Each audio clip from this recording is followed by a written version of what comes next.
अस्सलाम वालेकुम नाज़रीन, मैं हूं आसिफ जट।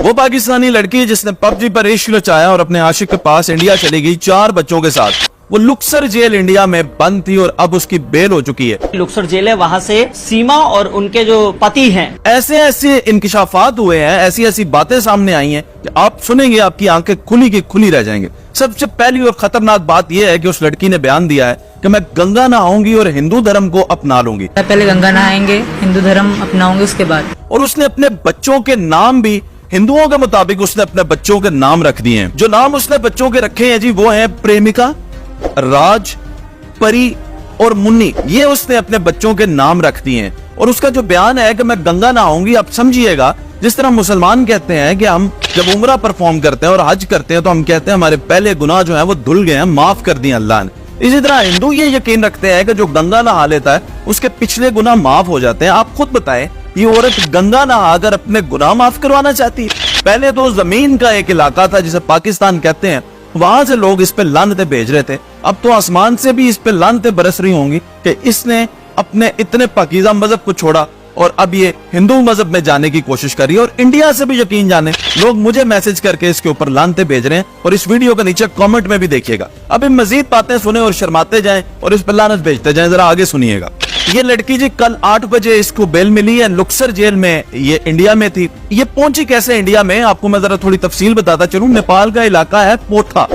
पोठा से 15,000 रुपए नेपाली देकर इसने टिकट करवाया दिल्ली का और ये दिल्ली पहुंच गया। अब जरा सुने, रास्ते में ये कहती है कि नेपाल पे तो किसी ने मुझसे पूछा ही नहीं, कोई सिक्योरिटी नहीं थी। और इंडिया में भी दाखिल होते वक्त मुझसे किसी ने कुछ नहीं पूछा। एक ऑफिसर था, वो भी बड़ा अच्छा था, पुलिस ऑफिसर, उसने मुझसे नाम शाम पूछे, मैंने बच्चों के हिंदुओं वाले नाम बताए, पति का नाम सचिन बताया और मैं वहां चली गई।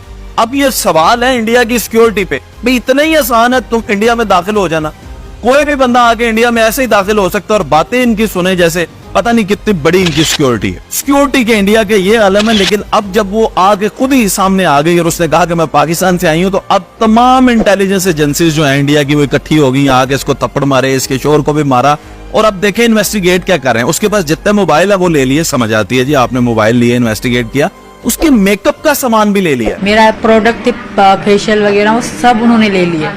अब वो उसका फेशियल और पाउडर वगैरह है उसको भी इन्वेस्टिगेट कर रहे हैं कि इसमें तो नहीं पाकिस्तान ने कोई जासूसी भेज दी, डरते वैसे बड़ा है। अच्छा, ये वाकया तो अभी आके जुलाई में हाईलाइट हुआ है, लेकिन ये 10 मई को पाकिस्तान से इसने सफर शुरू कर दिया था। अपने शोहर का, साहब शोहर जो है गुलाम हैदर, उसका इसने बेचा मकान वगैरह।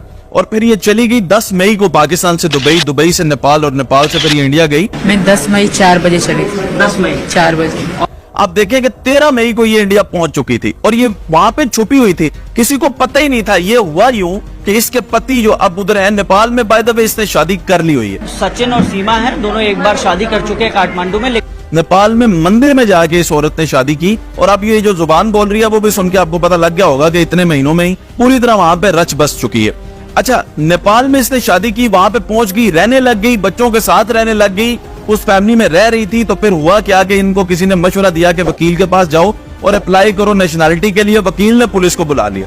तो ये तब बात जाके जुलाई में पकड़ी, वरना पता नहीं कितने साल ये वहीं पे रहती रहती। अच्छा, सबसे अहम सवाल, इंटरव्यूअर ने इससे पूछा कि ये जो बच्चे हैं, इसका बाप, इन बच्चों का जो बाप है, बायोलॉजिकल बाप है, वो तो कह रहा है कि इनको पाकिस्तान भेज दें। और दुनिया का कोई भी कानून जो है ना जी, वो ये इजाजत नहीं देता कि बाप के इजाजत के बगैर बच्चों का जो है वो मजहब चेंज किया जाए।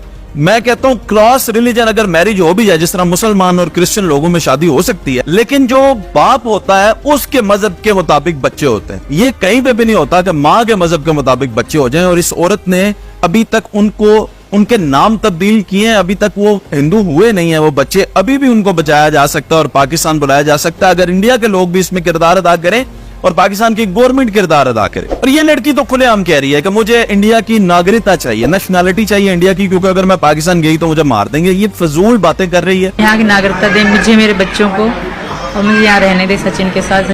सिर्फ और सिर्फ इसलिए ये इस तरह कह रही है ताकि इसके बच्चे भी जो हैं वो वहीं पे रह सकें। हालांकि इसको पता नहीं है कि जो बाप उसने अपने बच्चों का नया बना दिया है वो बायोलॉजिकल बाप भी नहीं है, ऊपर से वो हिंदू है। और ये मुसलमान के बच्चे, तुम खुद तो गुनाह कर ही रही हो इतना बड़ा और उसके साथ ही साथ बच्चों के साथ भी ये जुल्म कर रही हो, तो इस जुल्म से जो है इन बच्चों को बचाना चाहिए। अच्छा, फिर इससे सवाल हुआ कि आपकी तो पहली शादी भी लव मैरिज थी, इससे पहली शादी भी लव मैरिज ही की हुई है, तो उससे उसके जवाब में से कहा नहीं वो तो मेरी लव मैरिज नहीं थी, वो तो जबरदस्ती की मैरिज थी। वो कोई लव मैरिज नहीं थी, वो मजबूरी की शादी थी मेरी।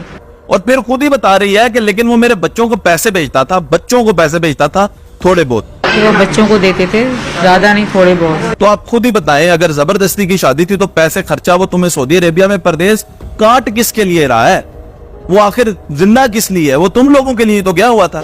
दो और बातें बड़ी अजीबो गरीब है जिसमें एक तो वो कह रही है कि मैं अब भी पबजी खेलती हूँ। ये पबजी पता नहीं क्या गेम है कि जिसकी वजह से उसने इश्क भी हो गया, और कहती है कि पबजी पे मुझे सारे इंडिया के लोगों के साथ ही मैं खेलती थी, वहां पे वो सारे मुझे दीदी दीदी कहते थे। पता नहीं कब से ये पबजी खेल रही है, शायद 2020 से, तो अब भी वो पबजी खेलती है। दूसरा उसने कहा है जी कि मैं गदर मूवी से इंस्पायर्ड, तो यानी हिसाब लगाया कि ये फिल्में देख देख के और ये गेम खेल खेल के जो इश्क का आगाज हुआ है उसका अंजाम क्या होगा, और अंजाम भी ऐसा होगा, आप लोग जरूर देखेंगे, हम ही आपको भी इंशाल्लाह दिखाएंगे। इसका अंजाम भी बड़ा अजीबो गरीब होगा। जिस तरह की ये अजीबो गरीब दास्तान है, फिल्म देख के गदर मूवी से इंस्पायर हो गई, उधर चली गई और जाके कोई कहानी रचना शुरू इसने कर दिया है। फिलहाल इसकी बेल हो चुकी है। ये सारे नए नए इंकशाफात हैं, वो बच्चों को हिंदू बनाना चाहती है और हमें इसको रोकना होगा। हमें अपनी हुकूमत को एक्टिव करना होगा, हमें अपने सफारती चैनल से इसको, इन बच्चों को वापस लाना होगा ताकि वो पाकिस्तान में रहे और मुसलमान बन के रहे। और एक चीज और है, इंडिया में भी जो मुसलमान है, जो मुझे भी मैसेज कर रहे हैं और जगह पे भी एक्टिव हुए हैं, आपसे भी ये इल्तमास है कि आप भी इसमें किरदार अदा करें। चाहे वो लड़की, पाकिस्तान और इंडिया का मसला अपनी जगह, लेकिन ये बच्चों को जो वो हिंदू कर रही है, खुद वो जो मर्जी भाड़ में जाए, लेकिन बच्चों को जो हिंदू बना रही है, इसमें इंडिया के मुसलमानों को भी किरदार अदा करना चाहिए।